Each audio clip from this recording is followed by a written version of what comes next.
kwenye sehemu hii. Kama nilivyokuahidi awali, tunajadili hoja ya kumbandua afisini naibu rais Rigathi Gachagua, hoja ambayo ilianza bungeni kwenye bunge la kitaifa na kupigiwa kura na idadi kubwa ya wabunge, na mchakato wa kukusanya maoni ya umma ukao umeng'oa nanga rasmi, na sasa hoja hiyo inaelekea seneti kuanza kujadiliwa rasmi hapo kesho na kesho kutwa. Lakini kwa wakati mmoja vile vile pia kuna kesi kadhaa ambazo zimewasilishwa mahakamani kupinga mchakato huo, na jaji mkuu Martha Koome hapo jana akateua jopo la majaji watatu watakaoweza kusikiliza hoja hizo na kesi hizo za kusimamisha mchakato huo. Lakini vile vile pia tukitarajia kwamba kesho seneti itang'oa nanga na mjadala huo, tunasubiri jaji Chacha Mwita kupeana uamuzi kuhusiana na iwapo atasimamisha shughuli ya seneti. Licha ya kupata kauli kutoka kwa spika wa bunge la seneti hapo jana Amason Kingi kwamba hatua ya mahakama kusimamisha mchakato huo haitaweza kusimamisha kwenye bunge la seneti, kwani seneti ina sheria ambazo haziwezi kusimamishwa na amri yoyote nyingine ikiwa inajisimamia kama bunge. Ndio baadhi ya masuala ambayo tutakuwa tunayagusia, na pia yapi ambayo huenda yakabadilika katika masuala ya siasa ya taifa iwapo tutaona kwa upande mmoja au mwingine mchakato huu unafika mwisho. Namhusisha Sandra Njoki studioni ambaye ni mchanganuzi wa masuala ya siasa, tuweze kujadili pamoja na labda kuangalia tu Wakenya watarajie yapi. Karibu sana Njoki. Asante sana. Naam, tukiangazia kauli ambazo tumeziona kutoka kwa spika wa seneti na pia matarajio ambayo tunayo leo kutoka kwa koti kuhusiana na iwapo koti itasimamisha au itaacha mchakato huu uendelee seneti.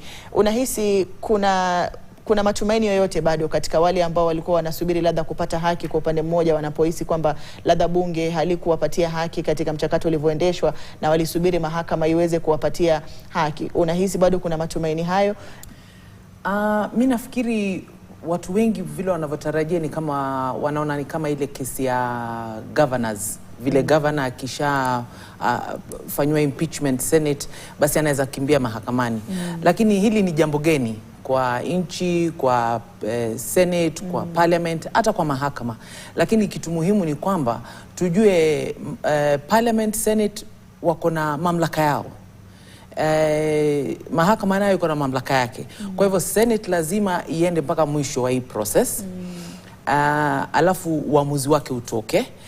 Baadaye ndio labda tuangalie tuone mahakama itajaribu vipi kupitia mjadala huo wa Senate, lakini haiwezi zuia. Na kwa sasa mimi naweza tu kuambia Wakenya tungoje tuone Senate itasemaje.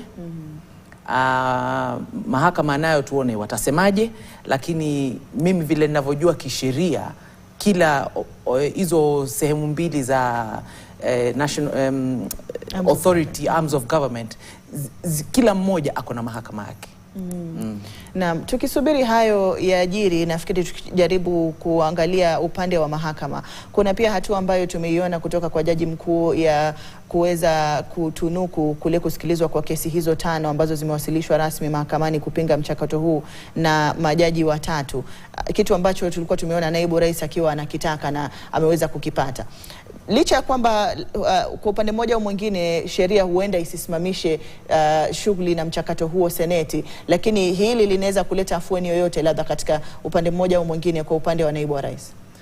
Mimi naona ni itamletea afueni, kwa sababu sasa mahakama ikiamua kwamba impeachment vile ilivyo, kama ataimpichiwa hivyo ndivyo kutakavyokuwa, hata lalamika aseme kuna yule judge ni mbaya, manake wako watatu. Hata sema kuna mmoja kahongwa, yeye na kwa sababu ilikuwa ni kwa uchaguzi wake, kwamba yeye hakutaka kwenda through the high court, aende court of appeal, aende supreme court, kama yeye aende kwenye 3 bench judge, basi vile kutakavyoamuliwa he will have to be akuwe satisfied. Na sasa itakuwa pia uzuri kwa upande wa serikali nadhani, kwa sababu na kwa upande wa Parliament, kwa sababu sasa pia kutakuwa hakuna malalamishi kwamba Parliament ilishika judge mmoja, serikali wale ni majudges wake. Ukiwa judges watatu ni ngumu sana kusema kwamba kuna yule aliyehongwa, kuna yule aliyeshurutishwa kwamba lazima apeane uamuzi fulani. So ni chaguo nzuri alilolifanya, pia linamsaidia na pia litafanya nchi ikuwe satisfied na na maamuzi yatakayotokea. Tumeona kuna masuala mawili ambayo labda yalikuwa yaajiri, lakini kama tulivyosema kwamba sheria inachukua mkondo wake, na tunavyojua kwamba bunge ni miongoni mwa ile mikono ya serikali, kwa hivyo pia inakuwa ina sheria zake tofauti ambazo tunazitarajia zichukue mkondo. Kuna fununu ambazo wengi wanahisi labda wale wachanganuzi wakuu wa kisiasa kwamba huenda pia ikawa labda ni njia ya tatu ama ya pili ambayo inaweza kumuokoa naibu rais katika mchakato huu. Wengine wanahisi kwamba kukiwa na mazungumzo nyuma ya pazia kati ya rais na labda naibu wake ama wandani ambao wa naibu rais, na wengine wanahisi mazungumzo hao huenda tayari yameshaanza kuendelezwa, kwamba aweze kujiondoa afisini ili aweze kusalia na yale marupurupu na vile vitu ambavyo angevikosa wakati atakuwa ameondolewa kwenye mchakato wa Seneti. Hilo unaweza kulizungumziaje? Tutarajie kwamba ni njia ambayo anaweza kuamua kuchukua naibu rais, ama atakuwa anaendelea kupigana na kupambana katika mahakama akisubiri uamuzi wa koti? Mimi nadhani kwamba mtu akiangalia ile marupurupu kwanza ambayo atakosa, alafu ile reputation yake, ile sifa yake, ninaona haya ambayo yameandikwa kwa magazeti kwamba alitumana, mimi naona kama ni kweli, na kwamba ni jambo ambalo anaweza kuliangalia, kwa sababu itakuwa amejiokoa in so many ways. Bado atakuwa anaitwa deputy president, retired, unaona, ama resigned. Na pia itamuokoa katika ile aibu ya kukuwa impeached. Na kwa saa hii ameona kuanzia parliament alikuwa na ile confidence kwamba hata kuwa impeached, ikafanyika. Hivi Senate nadhani labda amepima, akasikia majadiliano ambayo yamekuwa, akaona labda hapa ile hope niko nayo. Alafu ukiangalia kwamba vile speaker alisema Senate haiwezi kuamuliwa chochote na koti. Sasa hiyo pia inaweza kufanya mtu akaamini kwamba aliona hakuna njia yoyote, wacha nijitetee, nijiuzuru, lakini nipewe marupurupu yangu na nitoke na ile dignity, niwe kwamba niliresign, si kwamba nilikuwa impeached. Hilo jambo pia ukumbuke litampatia opportunity ya kuweza kuwania kiti chochote in future. Come 2027 anaweza kuendea president, anaweza kutaka kuwa governor wa Nyeri, anaweza kuregea kiti chake MP Mathira. Lakini akikubali hii impeachment iende mpaka mwisho, atakuwa amejikatizia hiyo opportunity. So kuresign na kutafuta njia ya kuresign, naona ni njia ambayo anaweza kuifuatilia DP kwenye hatamu yake ya uongozi, labda kama mwanasiasa.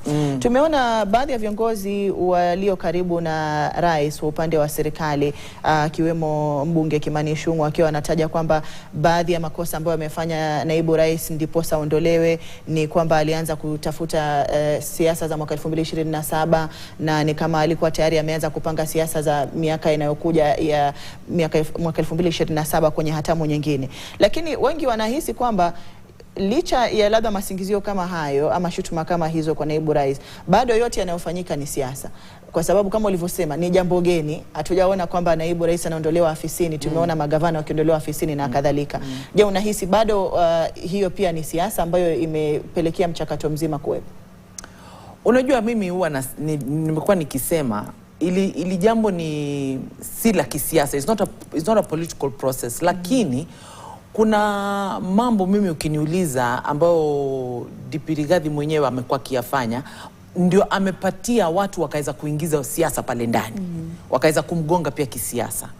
Kwa sababu kama vile Honorable Ichung'wah alivyosema, anasema yeye kwamba huyu alianza campaign za presidential campaign mapema. Haezi kukana, kwa sababu tuamuona hata sisi kwa TV akiwa huko barabarani, tuamuona akiongea vile akona numbers, na sisi ndio wenye kusema mambo kama hayo. Na hiyo ni kama campaign, kwa sababu sasa wewe ni deputy president, ukizunguka nchi nzima ukiongea mambo kama hayo, si ni campaign? Maana ile si kazi ambayo tunajua alipewa ni mambo ya agriculture, na katika zile mizunguko hatujasikia akiongea mambo ya agriculture. So amepatia, kama tuseme vile yeye usema kwamba ana maadui wake, anawapatia mwenyewe ile fursa ya kumweka kwenye tuseme nini, kwenye mipigano ya kisiasa na kuingiza hiyo siasa ndani ya hii impeachment. So it is a political process. Kunazo accusations ambazo ziko pale ambazo si political, lakini anjichokora mwenyewe akaiweka kwamba maadui wako wapate opportunity ya kuingiza siasa pale ndani. Kujidunga. Tumeona rais amepuuzilia kwa kiwango kikubwa kulizungumzia swala hili.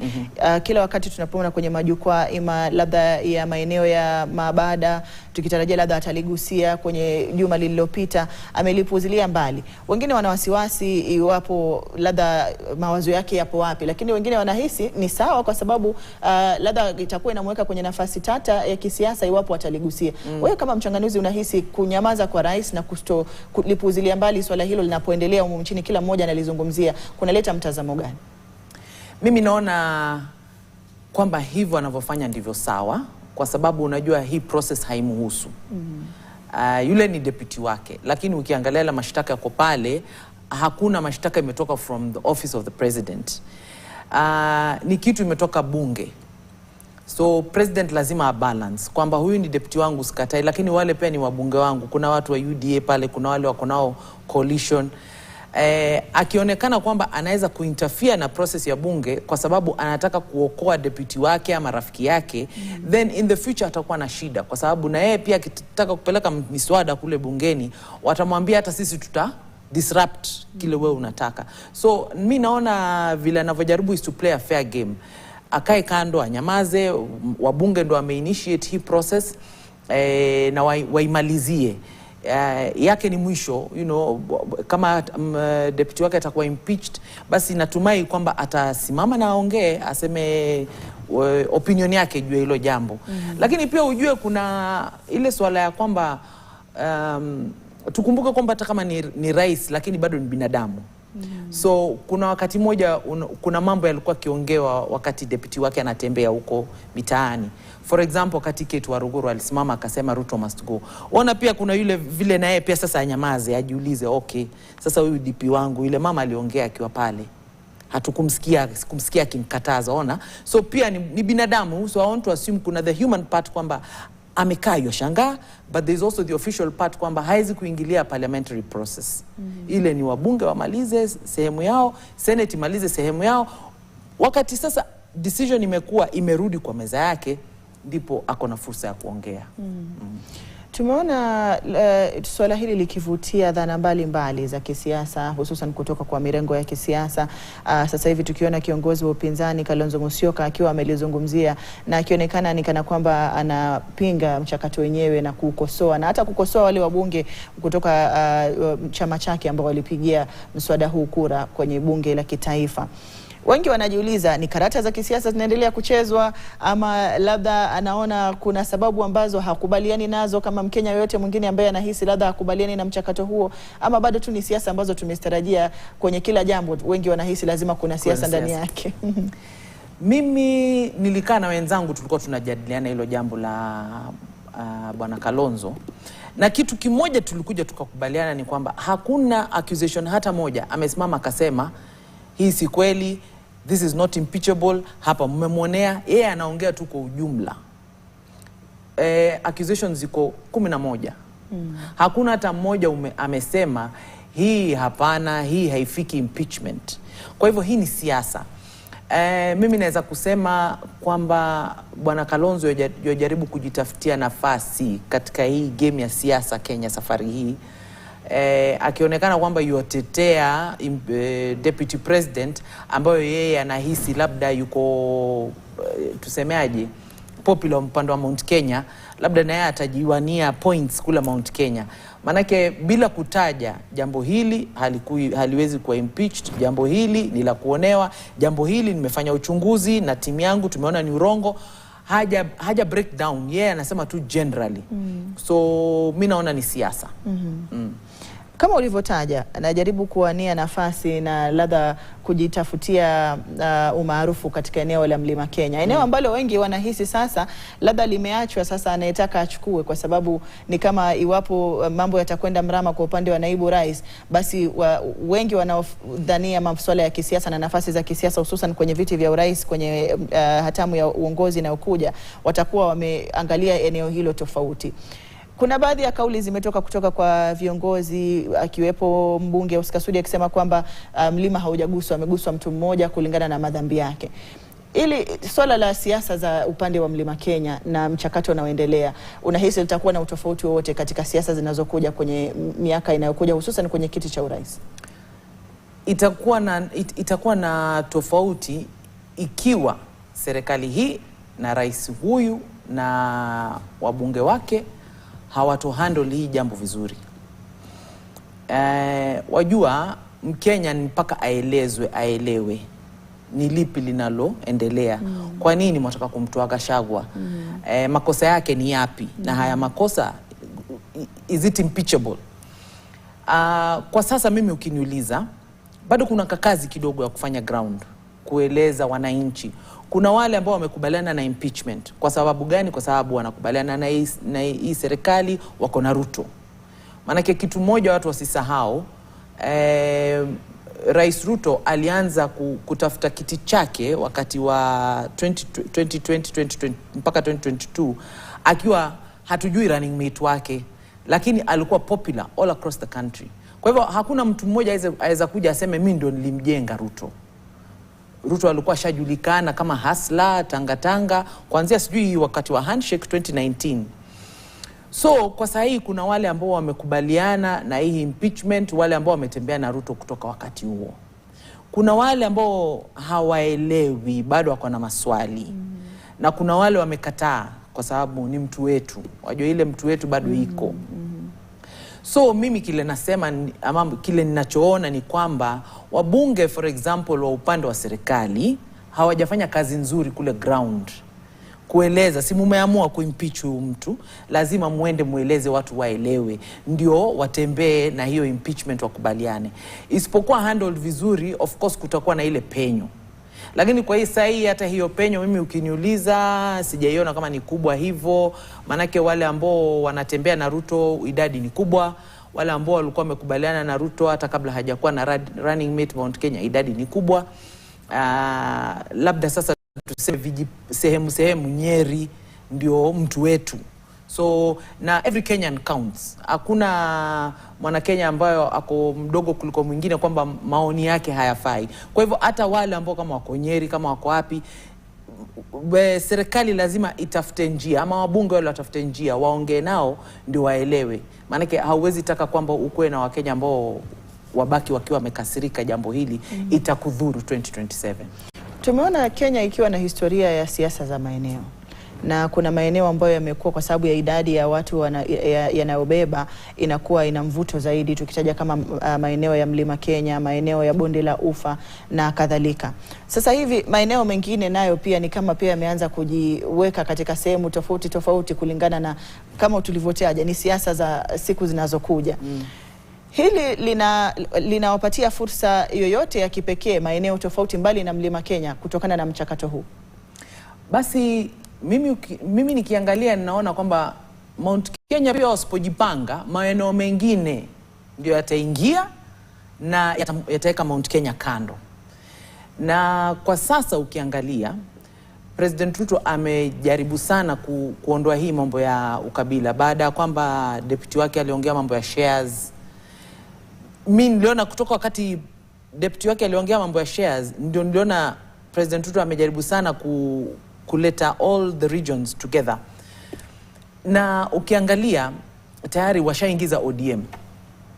Ukishaingiza ODM, tupende tusipende, hapo kuna Kisii, hapo kuna Luo Nyanza, hapo kuna Western, kuna Coast. Sasa basi, kama hao wote washaingia pale na sasa wanatembea na Ruto, come 2027 Mount Kenya tukisema ama wakisema, wajua mimi natoka Mount Kenya ndio kidogo nakosea. Mount Kenya ikisema kwamba tumekasirika mambo ya impeachment, tabaki wakiwa peke yao. Manake zile numbers watu wasisahau, Ruto alimshinda Raila na 200,000. Na Raila hakuwa na hiyo Mount Kenya. Sasa hii kuna kipande kidogo cha Mount Kenya, si kidogo vile lakini iko. Alafu uhesabu ile yote Ruto ameshatengeza na ODM, na yeye mwenyewe kuzunguka nchi na kujaribu kuonesha watu I'm your president. Mambo ya election iliisha. Na amewashinda by the way. He's won a lot of hearts. Ukienda Coast, mimi utembea sana mpaka Kilifi. Na utapata watu kule sasa wana embrace President Ruto. So ile tofauti itakuja ni kwamba Mount Kenya itajikuta iko nje, regions zingine ziko ndani, na tutakuwa tumejikata wenyewe, na ule wembe ni ule lakini tutakuwa tumejikata wenyewe. Labda tukiangazia mbali na maeneo mengine kuwa na utofauti katika siasa za usoni, eneo lenyewe la mlima kama lilivyo sasa hivi, tumeona kwenye siku za hivi punde, nafikiri kabla mchakato huu, naibu rais amekuwa akionekana akishirikiana maneno na viongozi wengine wa mlima Kenya kuhusiana na ni nani ambaye ana ubabe katika eneo la mlima Kenya. Ubabe huu unaweza kusitishwa na kukawa kuna labda kauli moja kutoka eneo la mlima, ama labda hata kuondolewa kwa naibu rais iwapo mchakato huu utakuwa umekwenda mrama kwa upande wake, kunaweza kuleta ushindani zaidi katika eneo la mlima Kenya katika kupigania tu ubabe kwenye eneo hili. Nafikiri pale katika mambo ya kwa ubabe ama ile kingship, ashatangaza mwenyewe kwamba amejiondoa pale. Maana yake alimwisho nafikiri 2 weeks ago alisema kwamba kingship wa kingpin wa Mount Kenya bado ni Uhuru Kenyatta. Kwa hivyo yeye mwenyewe ashaondoa lile jambo pale. Haezi rudi tena akasema mimi nipo. Hao wengine wakubwa wengine wa Mount Kenya kama kina Ishungwa, Dindinyoro, sidhani hata kama wako na hiyo haraka, because wanaelewa ile harakati ya ile kingpin inaenda pia na umri. So katika ile mambo ya kingpin Bwana Rigathi ashajiondoa pale, lakini sasa katika ile leadership, ile parliamentary na governors, ni nani yako mkubwa kuliko mwingine, ni mwenye say, akimpichiwa sidhani kama Rigathi atakuwa na say Mount Kenya tena. Hiyo itakuwa ndio kwisha. Kwa nini nasema hivyo? Kwa sababu nikifanya uchunguzi wangu, MPs wengi wa Mount Kenya ambao hawako na yeye ni kwa sababu ya ukali wake. Akona ukali, akona ukoloni. Kwa hivyo saa hii hata wale ambao wanatembea naye nadhani ni kwa uoga kwamba huyu ni mzee, ni mkali. But ukiangalia kwa kweli wengi hawamtaki. Maoni yangu hawamtaki, which means ondoka kwa ile kiti, atatumia jambo gani kukuwa relevant tena kule Mount Kenya? Atakuwa anaenda kwa mikutano kama nani? Na ukija kwa mkutano wangu for example, na mimi ni MP wa Ndia na sitaki kukukaribisha pale, sikuogopi tena, hauna authority yoyote. So akiwa impeached, Rigathi mimi naona hatakuwa na mamlaka yote Mount Kenya. Sasa basi ndo kutaanza story nyingine, vita zingine na mbio zingine, katika mmoja wao aonekane top leadership. Kwa sasa hii siwezi taja kwamba kuna mmoja ambaye amejitokeza anaonekana zaidi ya mwingine. Nafikiri hapo sasa ndio atakapotukua impeach ndio utaanza kuona wakijiposition, tutaanza kuona hizo vita. Tukiangalia katika masuala ya kibinafsi, tumeona kuna baadhi ya wanasiasa, mawaziri ambao wanatajwa, watu wanakisia kwamba huenda labda iwapo naibu rais Rigathi Gachagua atakuwa anaondolewa afisini, labda kadha ama mtu fulani anaweza kuchukuliwa kwa upande labda wa magharibi, ama mtu fulani kwa upande tena wa mlima Kenya. Wengine wanahisi labda umaarufu labda ama ushawishi wa kisiasa haujatosha.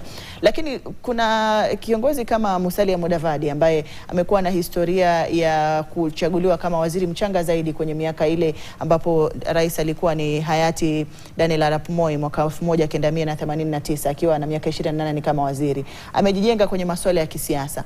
Kuna waziri ambaye ametajwa Kithure Kindiki ambaye sasa hivi ni waziri wa masuala ya usalama wa taifa. Naye pia tumemwona akiwa ameshikilia ile nafasi, na wengi wanahisi kwamba labda anatosha, na wengine labda wanapendekeza wengine tofauti kwenye maeneo yao.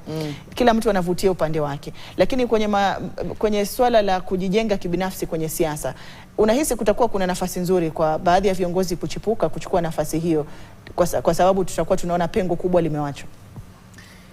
Kuna pengo kubwa limeachwa, na kwa kweli kila siku tuona jina, kila siku tuona jina mpya. Tuona Mudavadi, tuona Kiunjuri, tuona Waiguru, tuona majina Kindiki.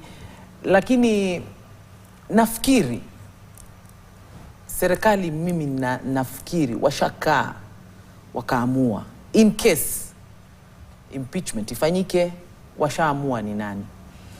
But ukiangalia katika mambo ya regional numbers na vitu. Kwa maana Kenya siasa zetu ni mambo ya regional numbers. Kwa saa hii mtu aweza kusema ingemfaa President Ruto retain ile Mount Kenya, kwa sababu mtu ata-argue huwezi jua kama bado atakaa na ODM mpaka mwisho.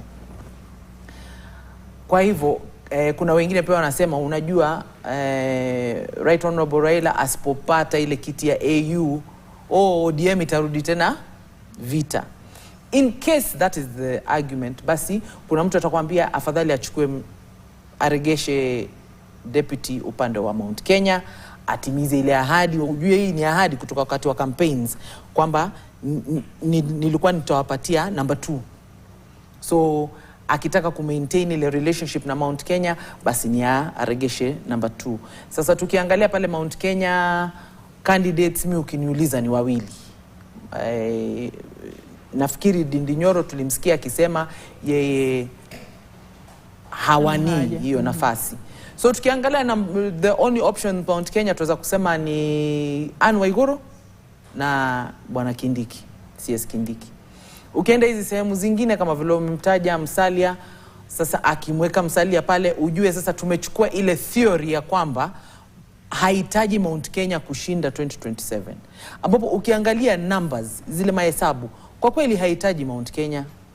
Because akipata upande wa ODM na apate upande wa na Western Ford Kenya na ANC na Coast ashaingiza Bwana Joho pale, anahitaji Mount Kenya nafikiri numbers kidogo sana. So akimchukua Musalia atakuwa amelock ile theory kwamba mimi sasa 2027 watu wa Mount Kenya nilijaribu kutembea na nyinyi, lakini mmenionyesha makuru ni sawa, lakini wacha nitembee na Wakenya wengine. Though kulingana na leadership ya President Ruto ametuonesha yeye akishashinda ana incorporate kila mtu. So mimi nafikiri majina ni mengi, lakini options zake are limited to akienda kuchukua, for example, mimi ukiniuliza akichukua mtu kutoka Coast, sioni kama ataweza kuwa ameshinda watu wa Western, Luo, Nyanza, Kisii. Lakini akichukua mtu wa kule atakuwa ameshinda everybody, even Coast. Akichukua mtu wa Mount Kenya atakuwa amerudi ile equation yake ya 2022, which is not bad, but it depends yeye anapiga mahesabu yake vipi. Kwa hivyo kibarua kipo kwa rais endapo mchakato huu utakwenda njia ambayo sio ya kuridhisha kwa upande wa naibu rais, na kuchagua pia naibu rais kutakuwa kuna kuzungumza mambo mengi kisiasa. Unajua kila kitu tunavyoona kinarudi kwenye siasa. Kila kitu ni siasa. Tumeona tume ya uwiano na maridhiano NCIC, mwenyekiti wa tume hiyo Samuel Kobia akizungumzia hatari ya iwapo mchakato huu hautachukuliwa na umakini unaohitajika, na yapi ambayo huenda yakaibuka kutokana na ladha kutoridhika kwa baadhi ya Wakenya, akitaja kwamba ana imani sana na mahakama kwamba mambo yatakuchukuliwa ya haki na uwazi mahakamani, lakini akisihi sana seneti kuwa waangalifu wakati wanapofanya mchakato huu. Ili unahisi ni swala ambalo tunafaa kulitilia maanani kama taifa, ama ni wasiwasi tu wa ladha mwenyekiti katika tume hii? Basi mimi tume hiyo kusema la kweli vile walivyoongea huyo mwenyekiti alinishangaza sana, kwa sababu hata sioni kwamba kukuwe na vurugu gani ambayo anahisia yeye. Kwa sababu hata kama ni tuseme zile tunaziita tribal clashes, itakuwa ni kabila gani na gani yapigana jamani?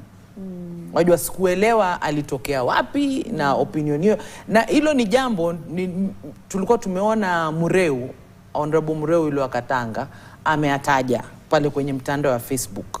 Akasema kwamba hii maneno ikiendelezwa we are toying around with tribal clashes. Sasa mimi nilishangaa kuona Mureu kaongea maneno hayo, alafu chairman wa NCIC pia kaongea maneno hayo.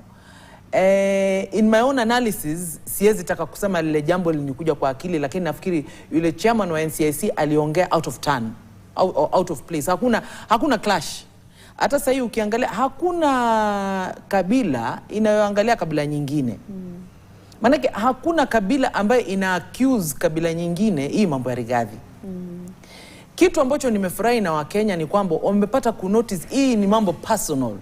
Ni wewe Rigathi ndio ulisimama ukaongea, ukajaribu kubeba watu wa Mount Kenya, lakini inchi imeona wewe ilikuwa ni vita yake, lakini kajaribu kubeba watu wa Mount Kenya. Hata ukitembea huko, for example, Rift Valley, sidhani kama kuna mahali kwamba wajua wakati wa tribal clashes zile zilianza mapema, si ati hiyo siku ndio tribal clash ilifanyika. Unaona zile animosities kwa ground hatujazisikia. So sijui NCIC chairman ametoa hisia zake wapi, lakini I think he spoke out of turn, na hiyo ni kama sasa kujaribu to plant a seed, kuweka mbegu kwenye mawazo ya watu.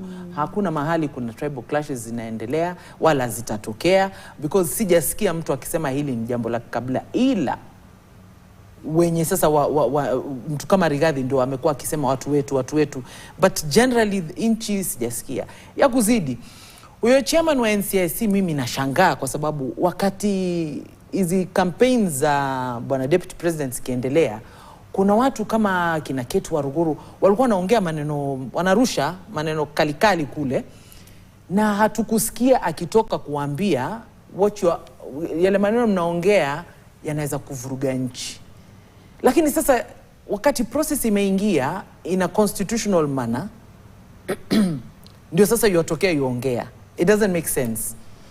Naam. Asante, tutakuwa tunarejea kuendelea na mazungumzo haya na Njoki hapa ndani ya studio, tukiwa tunaendelea kuangazia swala ambalo linamsibu naibu rais Rigathi Gachagua, na ni yapi ambayo ladha wa Kenya watarajie katika baadhi ya michakato tunayoiona kule mahakamani, na pia tukitarajia mchakato rasmi kuanza kwenye bunge la Seneti kuanzia hapo kesho na siku ya Alhamisi. Na kusihi usiende mbali, naingia madukani ndani ya muda usiokuwa